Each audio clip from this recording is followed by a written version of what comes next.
Good morning. Thank you very much for inviting me to participate in this interesting Congress and also in this symposium. Well, my role in this presentation is to tell you a different tale of stories that we have heard during the first presentation. The tell story starting with the European Commission recognized at the European Parliament and also at the DG Santé, which is in charge of the strategies, health strategies, that we don't have a good strategy for autism spectrum disorder. Thus, therefore, the European Commission launched a call for tenders in 2014, and we participated in this call for tenders and won this bid, and that's why the autism spectrum disorder in the European Union was approved. This is the list of all participants in this consortium.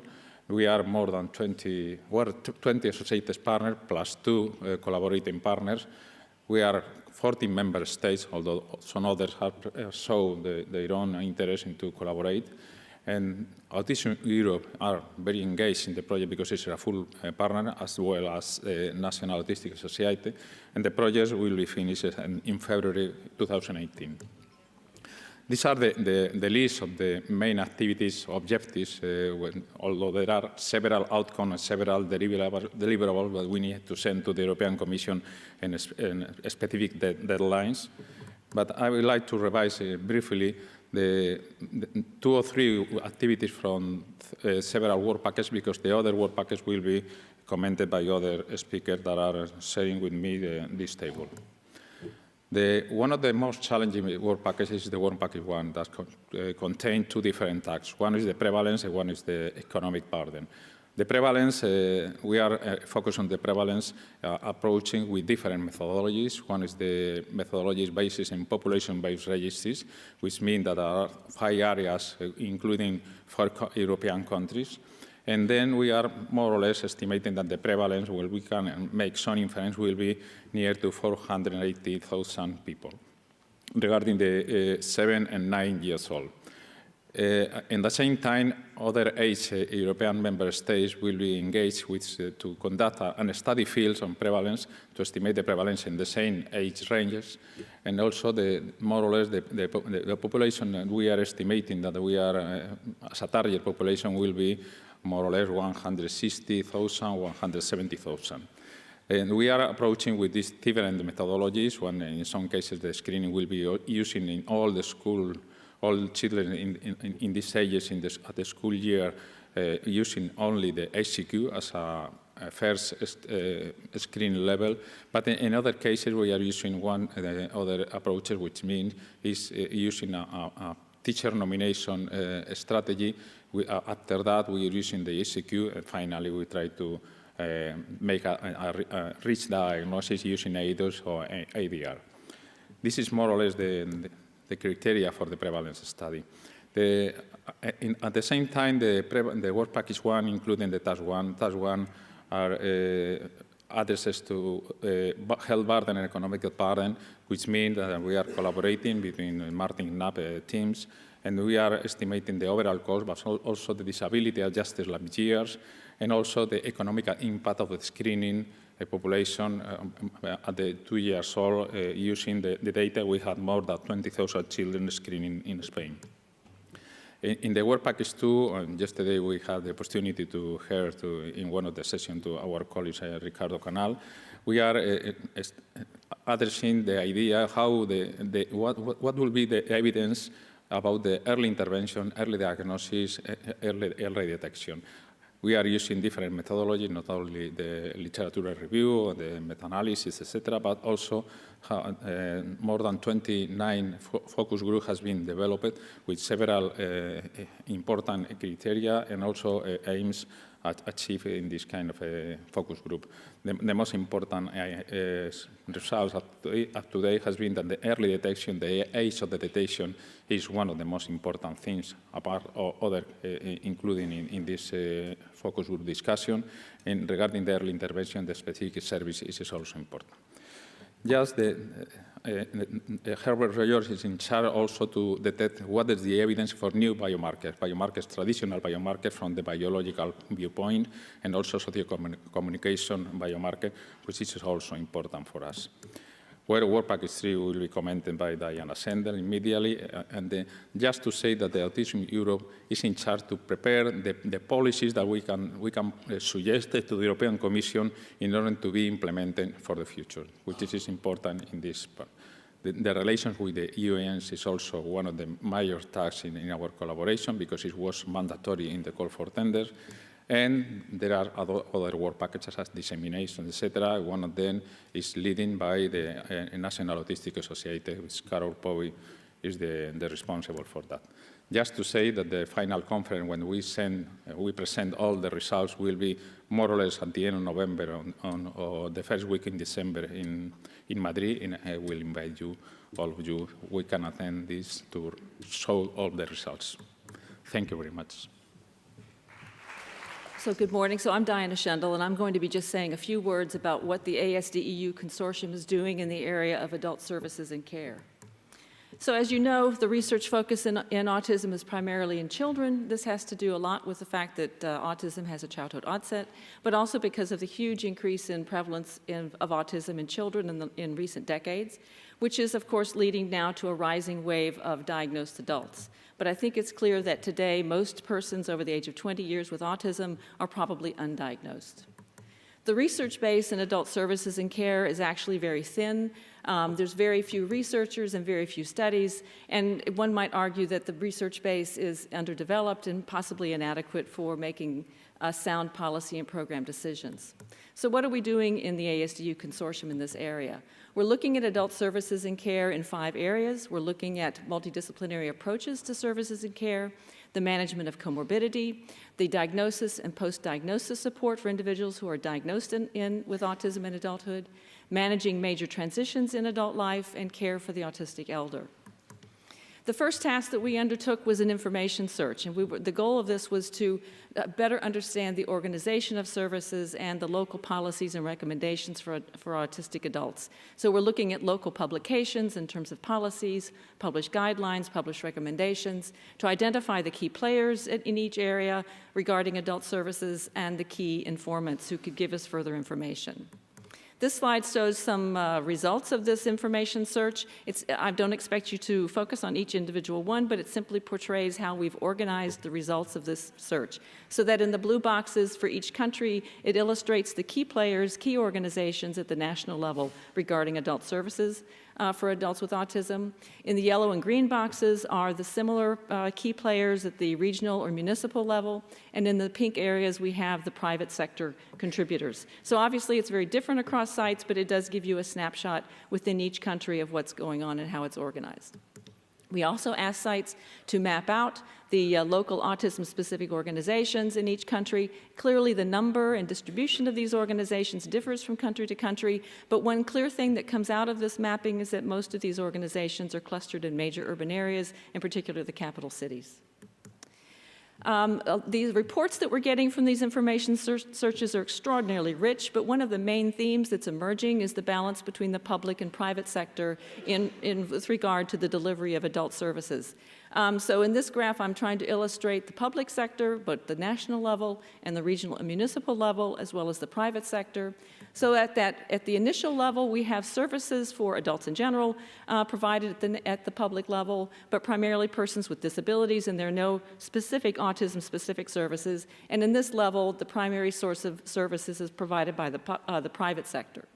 At the next level, we begin to see public-private collaboration at the national level to design specific autism policies. We begin to see the beginnings of public provision of services in the public sector in the regional and municipal level, but in most cases, the public sector is providing the funding and the private sector is providing the service. And at the next level, we see the establishment of autism-specific plans at the national level and the provision of autism-specific expertise at the national level. Autism-specific services being provided at the regional or municipal level, but still the private sector is a robust partner. I think in summary, we see enormous variation in this balance of public and private sector across countries and within countries. The private organizations clearly are the core knowledge and competence base, and in many cases are the primary providers of services for autistic adults. However, within a country, we see still enormous variation in the geographic distribution of service provision, as I said, tending to cluster in major urban areas. Even within a country, there may be significant variation in the public-private balance that I've described across different regions, even within a country. Also, finally, given that the private sector is a very important contributor to adult services, I think we have to be aware that the level of development and the specialization of services that are being provided by the private sector may, in fact, be quite limited and might vary considerably from region to region. Another thing that we're doing is an online survey, which is designed to better understand the knowledge and availability of services in each local area, to actually get the true experiences of what's going on in each area. We have 3 versions of the survey. One is for the professionals who are at the front lines of delivering services, also versions for the adults and their primary caregiver. The content of the survey includes background knowledge of the person who's answering the survey, their general knowledge about services. For professionals, we're asking about awareness of autism in the workplace, and then we ask about a variety of medical and non-medical services, transitions, and services and care for the elderly.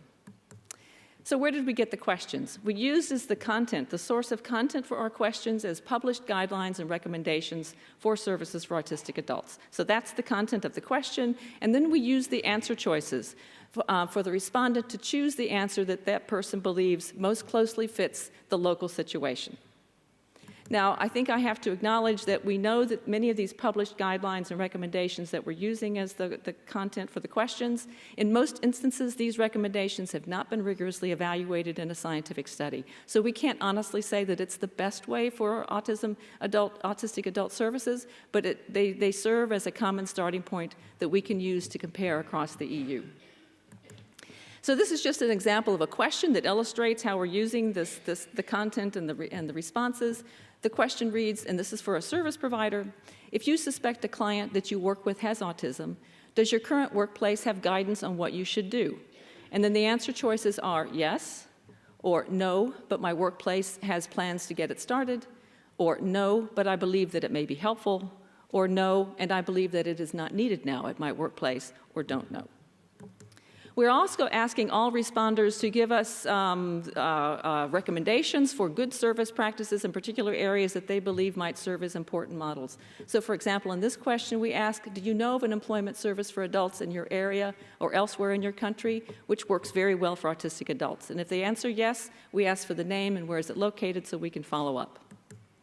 So in conclusion, our final report, we hope to be able to describe current practices of care across the EU, care practices that are in place but perhaps need improvement or where there are still gaps in service provision, suggestions for improvements in this area, and again, as I say, highlighting local programs that might serve as models for other areas to follow. Thank you.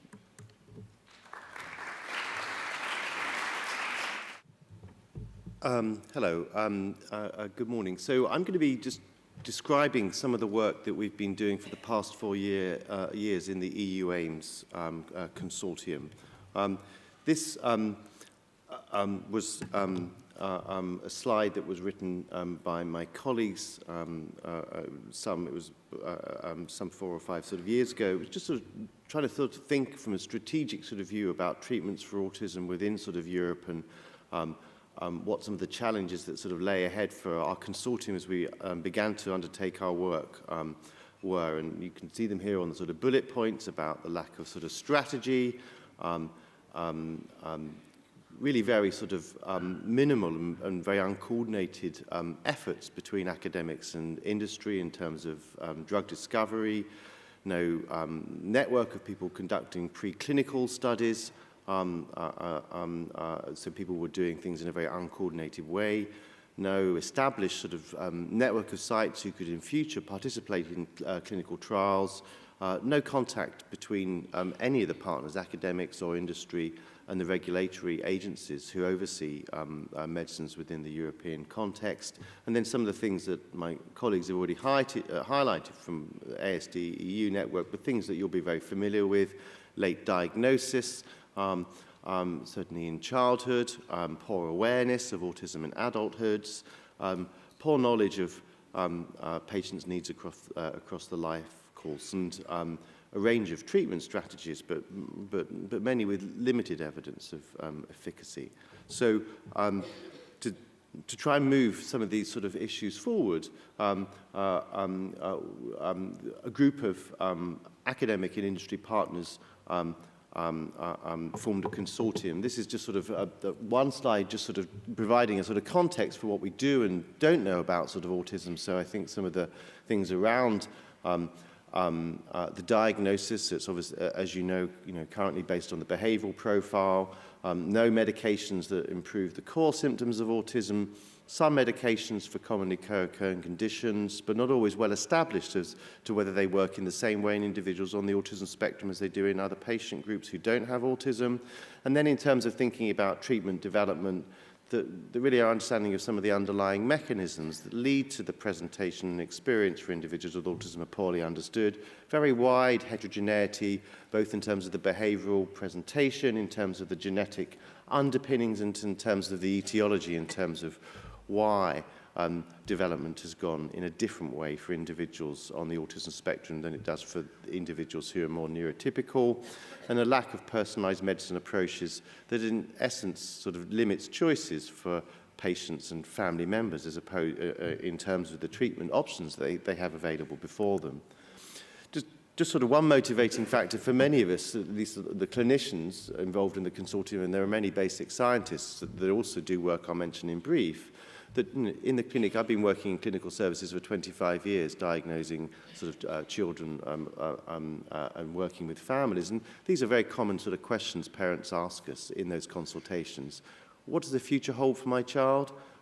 What's caused his or her autism? And what are the options for treatment? Are there things that could improve the future for my child? This is an established sort of mechanism that's been around since 1910. It's called the Innovative Medicines Initiative, and it's a joint initiative between the European Commission and the European Federation of Pharmaceutical Industries and Associated Partners, EFPIA. It's recently had its funding extended to 2024. So this is a huge investment, both by the European Commission and by industry partners, to do the work mostly to date about sort of pre-drug sort of basic science development for diseases, and conditions of any type across medicine. This is the consortium that we formed. It was formed in April 2012. It has a 5-year timeline that we think will be extended for a 6th year because we have unspent sort of budget. And it's a very large consortium of academic and industry partners, primarily in Europe, but also with some connections to Autism Speaks in the USA. So there are 14 academic partners, 7 industry partners. We've had some engagement with Autism Europe, and I'll be mentioning something sort of later on, as well as with the Autism Speaks group from North America. There are more than 200 scientists working within the consortium in 12 countries, and I'll just describe some of the work, focusing mostly on some of the clinical programs that we're running, and these are the leads and the science coordinator from the various lead partners. So this is a sort of complicated sort of consortium that works right across from the sort of very basic biology of trying to understand things in development at a biological level that may be associated with autism that include understanding cellular and neurodevelopmental processes, understanding more about the genetics that seem to underlie autism and how that may differ between different individuals, to do what we call translational science. It involves sort of working with everything from sort of animal models to understanding how techniques such as brain imaging can help us understand more about differences in the way that individuals with autism process information and perhaps how that changes over development and how that can be impacted on by outside influences, as well as clinical research, which I'll mostly be focusing on today. So these are the sort of general sort of ambitions of the sort of network when we sort of set out. So we were wanting to do work on developing and validating translational approaches to do the basic science of what we call drug discovery, developing novel therapies to treat autism or co-occurring conditions, setting new standards across Europe in research and clinical development to aid in that process, and identifying a group of clinical experts, sites across Europe that could be involved in running both the clinical studies that we've been sort of funded to do within the current funding timeline, but in future to be a sort of platform for doing cross-national trials, both psychological and pharmacological. So I'm not going to be talking about any of the basic sort of science, but there are certainly challenges for basic science in autism, that there are many different causes, many autisms, as lots of the biological scientists remind us. But there are things in terms of some of the common brain mechanisms and pathways in neurodevelopment that seem to be associated with some of the underlying biology and genetic sort of factors. There are also challenges in sort of clinical trials, the heterogeneity of the presentation, both at a sort of behavioral level, but also in terms of levels of functioning, but also in terms of underlying heterogeneous etiology and biology, means that sort of one treatment, either psychological or pharmacological, would not necessarily work for all patients, but identifying true subgroups who may respond differently to different treatments has not happened yet in the autism field, either in terms of psychological therapies or in terms of pharmacological therapies. So I'm just going to touch on a couple of the patient cohorts that we've been sort of studying to do some of this sort of more sort of clinical translational sort of science. And I'm going to be talking about two of these here. And one is about studying infants at family risk. I'll just mention in brief. Another is a cohort of diagnosed individuals from childhood to adulthood that I'll also mention. And then we have some particular groups who are looking at individuals with autism who have rare, but what we call very penetrant copy number variations. Rare but sort of clinically significant duplications or deletions in genetic structure that are highly associated in outcome with the autism phenotype.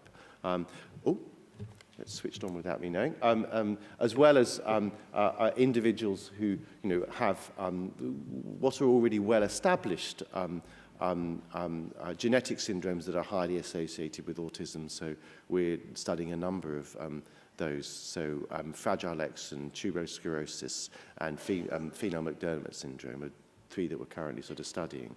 And the idea is by studying these different groups of individuals with autism that range from infants at risk to adults with these sort of well-established but little understood genetic sort of conditions at the levels on the sort of graphic there, in terms of understanding more about their behavior and cognition and development, understanding something about their brain structure, function and biochemistry, measuring what we can about the cellular and molecular level, as well as various forms of genomic analysis. Just to give an example, and I'm not going to be presenting sort of data, partly because although this consortium has been running for the best part of 4.5 years, these clinical studies are all longitudinal and they take a very long time, but we are beginning to get to the point of having our first publications. I'll show you one slide that we've never shown before in sort of public, just of some of the value we think of having these large cohorts of patients. This is a consortium that existed before the EU AIMS funding, but is partly supported by the EU AIMS funding, and it's a consortium called EuroSIB. So this is 9 sites in 7 countries who study from the first few months of life infants who have an older brother or sister with a diagnosis of autism. We know because the family recurrence rate is about 10% of a subsequent child meeting criteria for ASD, if you have a child with a diagnosis of autism spectrum disorder, that if you study those infants through the first few years of life, you can sometimes look to track different early markers of what may differentiate those infants who go on to have autism versus those who don't. So we're, at the moment, I think, aiming for something like recruiting 350 to 400 high-risk infants who have an older brother or sister, studying them through the first 3 years of life to understand more about the early developmental processes, and studying control groups of low-risk infants through those years who don't have a family history of autism. And we don't have the time in this sort of overview to sort of show you what we're doing, but we're doing a whole lot of measurement around various environmental sort of factors, both at the biological and the family and the sort of parent-child interaction level. We're using various technologies to measure brain development and function, including magnetic resonance imaging, brain imaging, near-infrared spectroscopy is another non-invasive form of brain imaging, and EEG and ERP, so electrophysiological activity in the brain. We're doing a whole range of behavioral and cognitive tasks using eye tracking and interactive experiments with babies and toddlers, and a range of genetic things, including some family genetics in part of the sample where we get what are called quads, so we get genetic information on the mother and father, on the proband who's older, who has a diagnosis of autism, and on the infant at family risk, as well as some gene expression analysis to see how gene expression profiling over time might relate to some of the brain and behavioral differences that we see.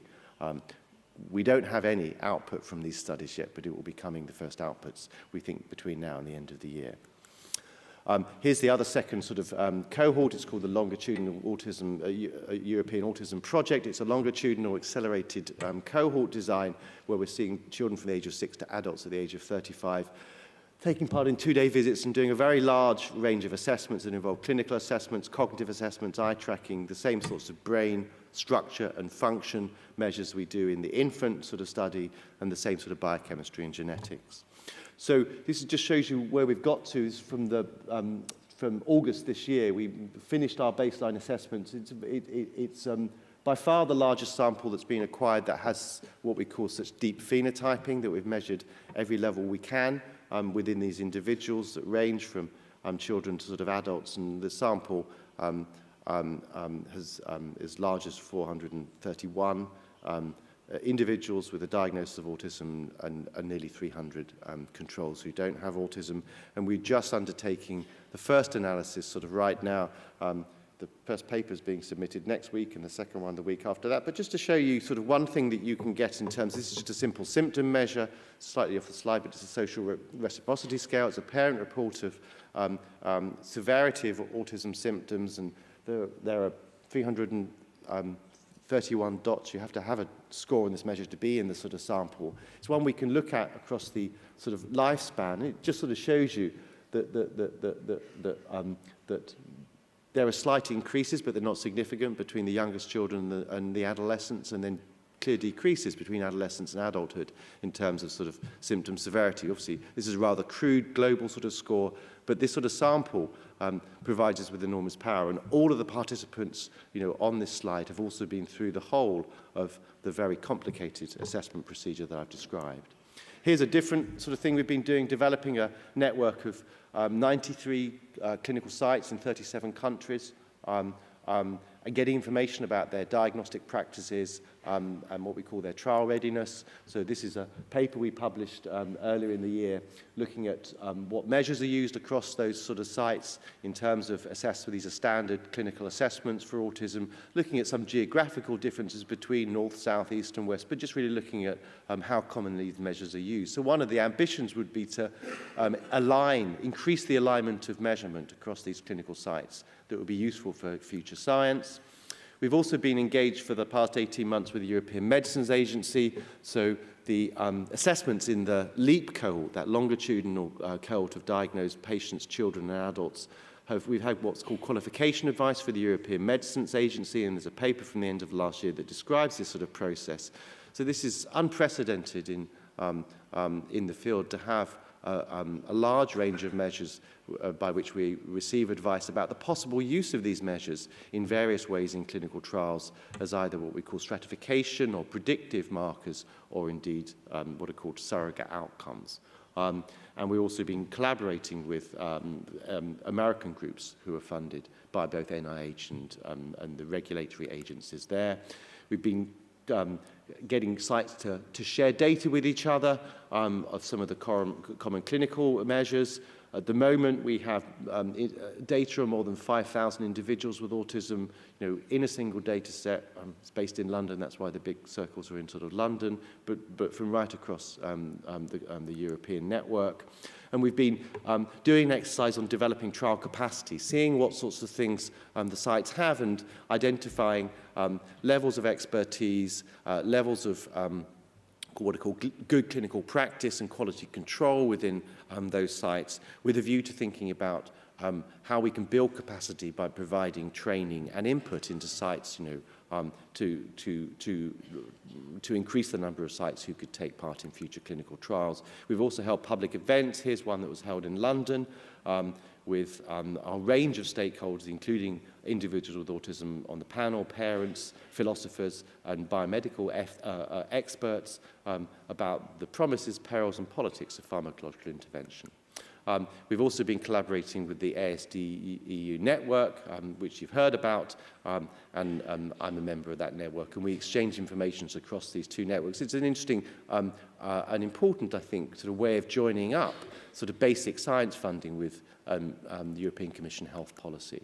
And then we've got some new plans for 2017. We're going to be launching some webinars, both aimed at researchers and professionals, and we hope jointly, we've met with Aurélie and Susanna the end of last year to talk about the possibility of holding a webinar aimed at parents and communities. And we're going to be trying to fill the gap in terms of sort of, are there ways we can build capacity for the next 5 to 10 years in terms of clinical trials across Europe. Thank you very much. So why did we also took part in this campaign to have this call from the European Parliament for a European strategy for autism? Because and why you approach? Because we know there's many common challenges identified across the European Union, and that by working at the European level, we can really foster cooperation and identify good practices to be shared. And we know that there's also a need for harmonization that would help, for example, autistic people to enjoy their freedom of movement across the European Union, for example, a recognition of diagnosis and so on. As mentioned by Susanna, the role of Autism Europe was first to assess the existing policies in relation to autism or affecting autistic people across the European Union. So one of the tools we have used is to launch an online survey addressed to all stakeholders, meaning families, autistic people, and other stakeholders such as professionals. We've disseminated it across 28 member states, and we are still at the stage of analyzing all the results, but here is some of the main replies that we've received so far and some suggestions from respondents. So most of the respondents have stressed the need to reduce red tape and speed up diagnosis in young children, the need for harmonized guidelines for diagnosis in Europe, the need to improve access to diagnosis of adults, suggestion for creating a specific contact person or one-stop shop in all countries for any question related to autism. People were also highlighting the fact that there's a need for implementation of existing policies and legislation and not only concentrating on passing new laws. Again, the issue of the freedom of movement and of the harmonization and the need for training was particularly highlighted as well. People also underline that they want to see more employment and training opportunities for autistic people and the need for offering reasonable accommodation. So it goes hand to hand with providing more vocational training for young people and also more support for autonomy as well as access to care and to care in general. So we see clearly that the common challenges identified in general are late or inadequate diagnosis, poor access to intervention, lack of proper lifelong education and vocational training, lack of social rehabilitation, lack of access to employment, social exclusion, and lack of awareness. So that's the initial results, and we will publish them soon. We were also looking at existing policies and literature review, and looking also, for example, in the context of the monitoring of the UN CRPD, at the review of the CRPD committee of the UN body which examines the implementation of the UN CRPD, as well as report from civil society. And through all this literature review, we can say that the response to autism spectrum disorders is very diverse in Europe. But the ratification of the UN CRPD has had some impact on autism service provision at various levels. We see a gradual deinstitutionalization taking place across a European Union, so more focus on community living. And there's also more inclusion of children in mainstream educational settings. We also see measures to promote access to employment, but the implementation is not satisfactory well at the moment. And over the last decade, many countries have also adopted autism-specific policies. It varies from single policies to whole-encompassing strategies in some countries. Currently, some member states have these plans, such as France, as you know well, the UK. Hungary had developed strategies a few years ago. Denmark, Italy, and Ireland also have such legislation. 2 countries are currently developing strategy and legislation, respectively, Spain and Malta. And in other countries, we've seen that there is autism-specific recommendations that are implemented via more mainstream instruments. So what are the initial conclusions of our report? We've seen that this autism-specific legislation and strategies have an impact to some extent, and that to have an impact, they need the following characteristics. So practical approach, identification of the specific needs of people on the autism spectrum, consulting also with families and carers. They have to design in close partnership with autism organization and after public consultation. What is very important is to allow for flexibility, to allow for revision of these strategies without having to go through formal procedures. And to do that, it also needs an ongoing monitoring. And together with a practical approach, there needs to be a direction and coordination of services at national and regional levels. And of course, to implement all of this, adequate public funding is needed. So that's where the initial conclusion. What are the next steps?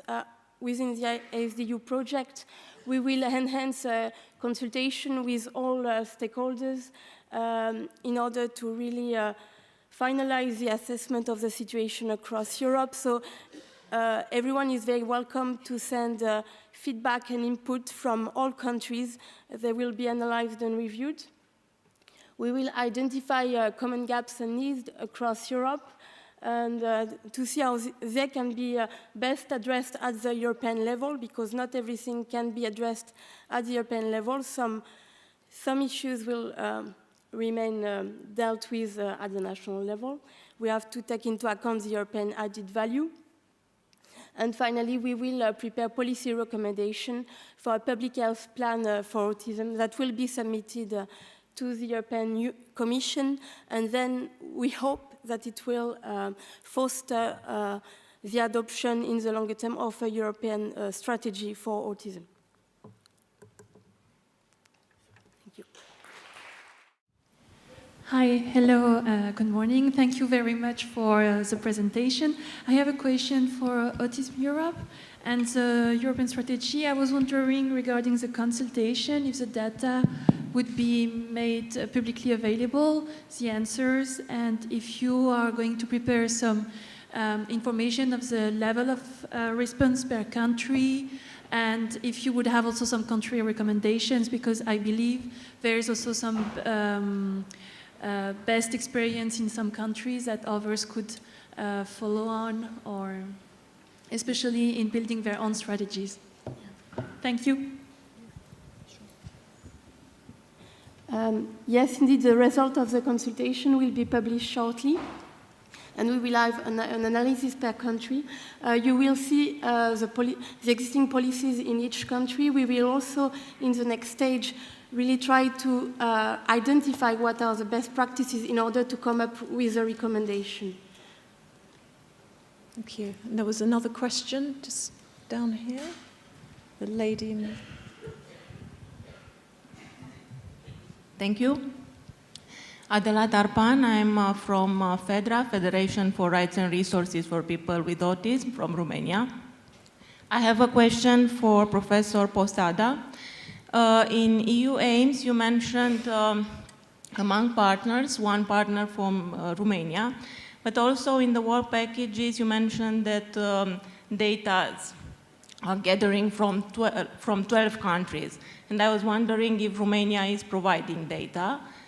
And also if no data are providing for all work packages, how we could contribute more.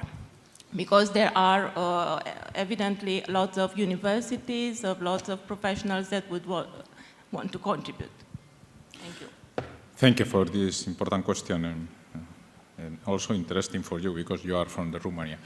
The colleague that she is working from Romania, he's participating mainly in the prevalence study, but also across other work packages, because at the end, the consortium try to, although some specific partner has a main mission, but at the end, the collaboration across work packages are also important. That's why in terms of the focus group, in terms of the provided data, in terms of economic and other kind of social disabilities, etc.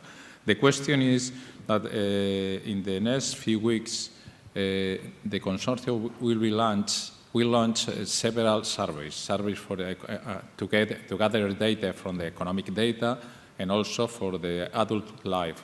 That is why the participation and the main important is not what is the responsibility for the partner, but what is the participation of the parent organization, the professional organization in the next activities, which is I encourage you to participate and to stimulate the participation of all the parents in the next action of the ASDU project.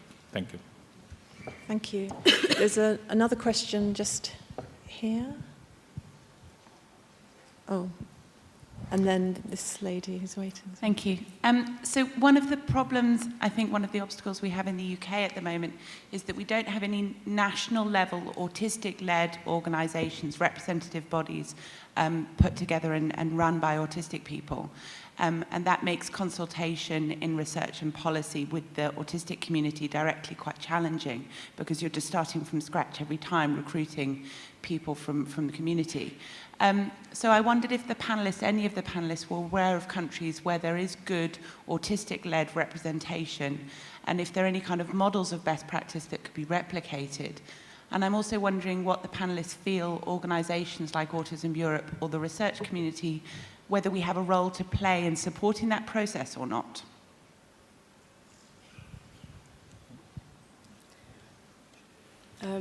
Indeed, participation of autistic people is extremely important. From what we know, it's true that it's difficult to have a unified network in most of the countries.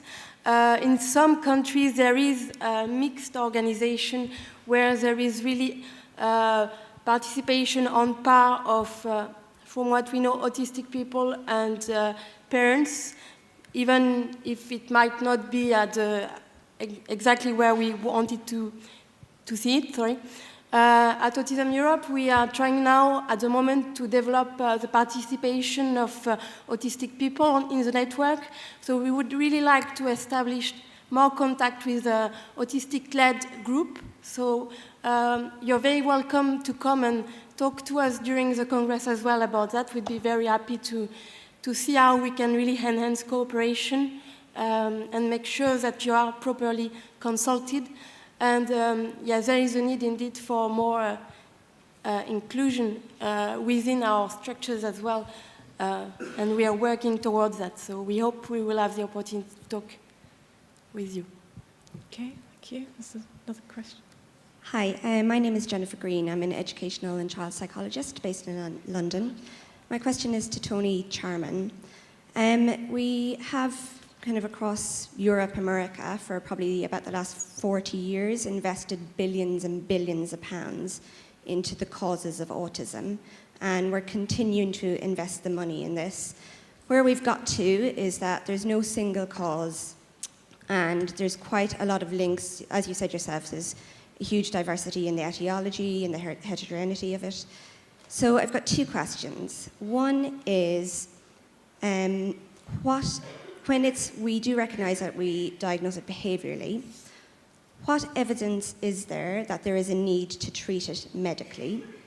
And why are we not investing the money to look at behavioural and non-medical interventions, which I know families, individuals with autism are looking for, rather than billions continuing to be invested into the medical causes?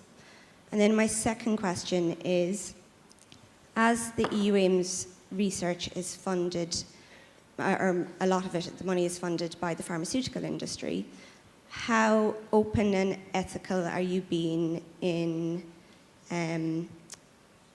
discussing the aims of the project and when you're going to report the outcomes of the project? Because as we know, the pharmaceutical industry's aims would be to come up with the drugs that they can sell to people to make money.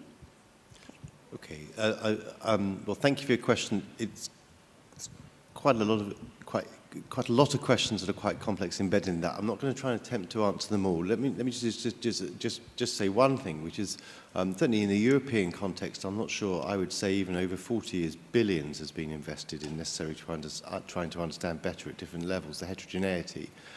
The spend in the US is much higher than in millions for sure, but not billions. In terms of in terms of sort of many areas of sort of complex neurodevelopmental and neuropsychiatric conditions, I think sort of we're still in a period, let's say, since autism was first formally recognised in the 1940s, as you'll know. Well, obviously it existed before then. It's really only been the sort of subject of sort of scientific research for 4 or 5 decades, sort of at most. That's, in sort of science terms, that's a relatively sort of short time. So, I think I wouldn't say that sort of the feeling of a majority of scientists, and this might be just sort of rather self-fulfilling, because scientists might be quite enjoy what they're doing and want to sort of go on sort of doing it, that we feel that we're at the end of the road, that I think there may be sort of meaningful subgroups, at the behavioural level, at the cognitive level, at the etiological level, that will tell us something about how individuals might respond both to psychological interventions and possibly to pharmacological interventions, in the future. I would say that the jury is not out on that, and I don't think that's a sort of lost hope. In terms of psychological interventions versus pharmacological interventions, I personally, I'm someone who actually is involved in behavioural and psychological interventions of various sorts and have been for the past sort of 20 years. Personally, I happen not to have been involved in pharmacological sort of trials, but I wouldn't at all rule out being involved in them in the sort of in the future. I mean, as a clinician, I'd say that I think it may be that sort of in future, both those opportunities for sort of potential sort of treatments, if they might be beneficial for some patients, should be available. I don't think we're there yet.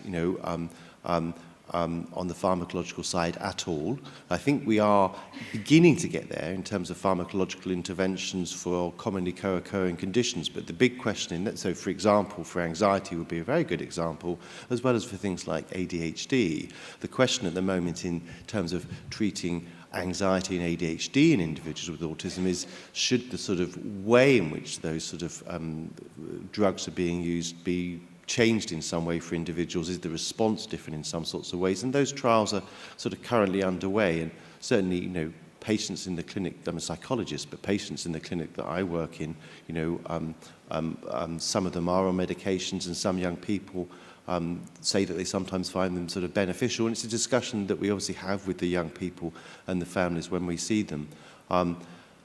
In terms of, you know, your comments about the sort of pharmaceutical industry, let me just sort of say one thing. So all the data that's being collected as part of the EU AIMS consortium at some point in the future will be publicly available. 2 years after the end of the current funding, we've made a commitment to have anonymized versions of all the data sets that are being collected, and we've told the European Commission this.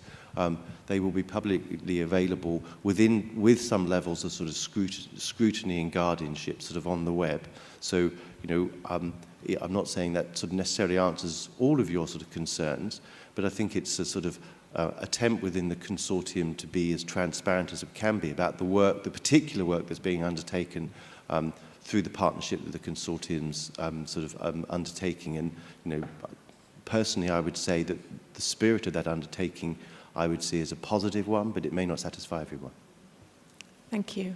I believe we have another question over here. Okay. A couple of questions and a couple of observations. One thing is the final speaker was talking about addressing gaps and getting added value identified through consultation with people on the spectrum, which is a great idea, and I think we need to do that. We need to involve people who have ASD or who see themselves as in that area in deciding the sorts of needs that they have, because very often needs are addressed that other people see as being relevant, but without taking people fully into account. One of the issues, though, is the one that Diane pointed out at the beginning of her presentation, that the vast majority of adults with ASD are not identified. Most people in the community throughout the EEC are unknown. We don't know who is there, who has an ASD, and we're not canvassing their views and their opinions and their difficulties. If we're looking at more classically defined autism, the majority of people have problems that make it very difficult for them to communicate their issues, because half of them are nonverbal, a lot of them have learning disabilities that make communication difficulty. Part of their picture, a lot of them have social interactional problems anyway, and it makes it very difficult for them to tell you what their problems are. I mean, the final point on that is that you don't necessarily know what it is you need. I mean, I think, yeah, Donald Rumsfeld got that prize for being confusing by talking about unknown unknowns. Most people are unaware of the things that might come out from scientific research that may be highly beneficial to them. And we need to drive developments in science, partly by finding out what it is people know they need, and partly by scientific endeavors to try and improve what we can provide. All right? I'm very impressed with what I've heard of today. The idea of getting coordination across multiple groups using the same measures is fundamental to moving things forward. I mean, that's what's happening in the States. I mean, one thing I'd like to ask Tony is about how we link this in with the RDoC-based research that NIMH is funding. Because the majority of American research in this area is now much more based on the features that you get through something like the NIH Toolbox in the profile that somebody presents with, rather than a clinical diagnosis. The point that one of the earlier people was making about the fact that we diagnose autism behaviorally. I mean, NIMH, after the 3 comparative evaluation reviews they'd done showing that over 9,000 studies gave absolutely no guidance on what to do with people, they've started funding research trying to be more specific in characterizing problems. I mean, the idea we're spending a lot of money on research is nonsense relative to the size of the problem. Martin's calculations for the UK, annually, public sector spending is £42 billion on autism supports through health, education, social work and other services. 42 billion. The amount of money we spend on research per head is 5p. If we're spending 42 billion on service provision and next to nothing on research, it's not surprising we're not driving forward practice. That same issue was picked up in a joint paper by Martin and an American group showing the Americans spend the same amount on provision, but vastly more per head on research. It's still just under $1, but it's a lot more than we're spending. Okay. But the point from that is that almost 98% of funded research at the moment is US funded. We're a drop in the ocean compared to the States in coming forward with research that's going to move on practice.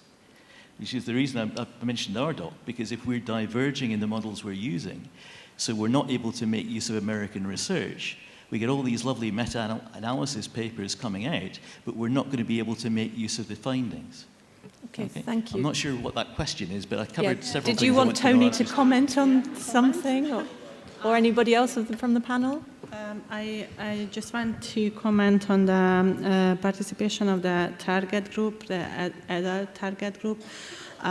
Sure, mostly, I mean, about the adult research, so I am not responsible for that, but it's quite the same question that we answered before, that right now the Autism Europe is really working hard on somehow reinforce the participation of the self-advocates among the Autism Europe, because we know it's very important. So, but you know, it's not easy anyway. But I think even this Congress is a proving that we're really trying to involve all the self-advocates. So this is what we can do. Regarding the persons with very severe autism, at the moment the best solution is that either the caregivers or the parents are representing them, and I just hope that the caregivers and the parents knows that target group and knows what difficulties they have. But regarding the adult study, maybe you want to give some comment? I can give a brief short comment. I mean, for this survey for adults that we're conducting as part of the ASD-EU, we're including respondents who self-identify as autistic, so it's not restricted to individuals who have a formal diagnosis. But if they identify themselves as autistic, we certainly want to hear their voice as well. Thank you.